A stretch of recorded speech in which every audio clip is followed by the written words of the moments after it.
ગઈ તારીખ 2/12/2024ના રોજ વહેલી સવારના વાવડી ચોકડી પાસેથી એક અજાણ્યા ઈસમની લાશ મળી આવેલ હતી, જેને માથાના ભાગે ઈજા કરી મરણ નિપજાવેલ હોવાનું પ્રાથમિક દ્રષ્ટિએ જણાઈ આવતા તેમનું રાજકોટ ફોરેન્સિક મેડિસિનમાં પીએમ કરવામાં આવેલ, જે પીએમમાં બોથડ પદાર્થના કારણે તેમજ ગળે ટૂંકો આપી મરણ નિપજાવેલ હોવાની હકીકત જાણવા મળેલ હતી.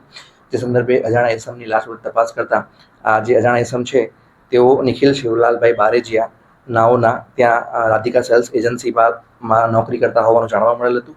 જે મરણ જનારનું નામ રાજેશભાઈ કાંતિલાલ જોશી રહે પોરબંદરવાળા હોવાનું જાણવા મળેલ હતું.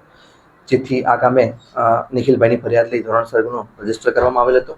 જે ગુનાની તપાસના કામે સૌપ્રથમ સીસીટીવી કેમેરા તથા ટેકનિકલ સર્વેલન્સનો ઉપયોગ કરવામાં આવેલ હતો.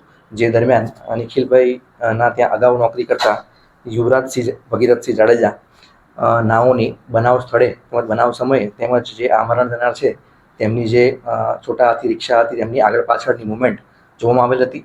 એ સંદર્ભે શંકા ઉપજતા તેમની તપાસ કરતા તેઓ મળી આવતા તેમની ટેકનિકલ પૂછપરછ કરતા તેઓ આ ગુનાની કબૂલાત કરેલ હતી. જેથી તેમને અટક કરી તેમના ધોરણસરની કાર્યવાહી હાથ ધરવામાં આવેલ છે.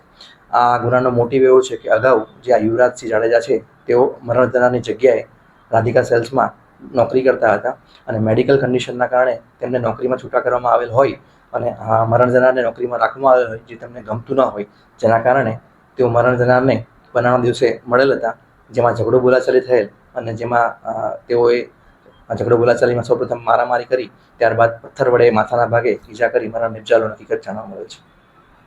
Thank you.